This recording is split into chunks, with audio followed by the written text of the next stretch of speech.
भाबर में भव्य कलश यात्रा निकली। आज रोज भाबर खाते भव्य कलश यात्रा निकली। श्री राम मंदिर अयोध्याथी आवेल अभिमंत्रित कलश यात्रा भाबर આવી પહોંચી હતી। અયોધ્યાથી શ્રી રામ મંદિરથી ભાબર આવેલ અક્ષત અને કલશ યાત્રાનું ભવ્ય વાતે ગાતે સ્વાગત કરવામાં આવ્યું હતું અને આ યાત્રા ભાબર આવી પહોંચી હતી। અક્ષત કલશ યાત્રા ભાબર જલારામ મંદિરથી નીકળીને વાવ સર્કલ, લાટી બજાર, ખાડિયા વિસ્તારથી લઈ ભાબર શ્રી રામજી મંદિર ખાતે આ યાત્રા આવી પહોંચી હતી। આ અક્ષત કલશ યાત્રાનું ભાબરની તમામ ધર્મપ્રેમી જનતાએ ખૂબ જ ઉત્સાહભેર સ્વાગત કર્યું। શોભાયાત્રામાં 18 સમાજના પરિવારના લોકો જોડાયા હતા।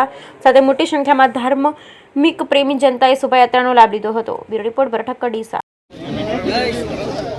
રામ અયોધ્યા રામ જન્મભૂમિની પ્રતિષ્ઠા 22-24 હોવાથી એની અક્ષત યાત્રા ભાભર ગામે આજે આવેલ છે।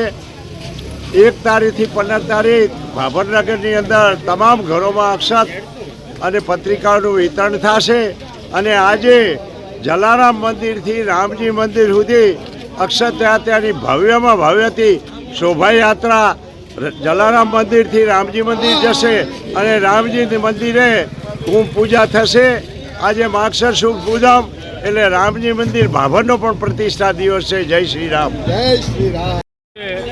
22 જાન્યુઆરીએ રામચંદ્ર ભગવાનની અયોધ્યામાં જ્યારે પ્રતિષ્ઠા થઈ રહી છે એ નિમિત્તે આજે અક્ષત યાત્રા ભાભર જલારામ મંદિરથી રામજી મંદિર સુધી ધામધૂમથી અને જબરજસ્ત લોકમેદનીથી આપણે પ્રાર્થના કરી રહ્યા છીએ અને કળશ યાત્રા આપણી જલારામ મંદિરથી રામજી મંદિર જઈ રામજી મંદિર પાટોત્સવનો આરતી પૂજન કરી આજે પાટોત્સવનો દિવસ પણ છે અને આ જે શોભાયાત્રાની પૂર્ણાહુતિ થશે। જય શ્રી રામ।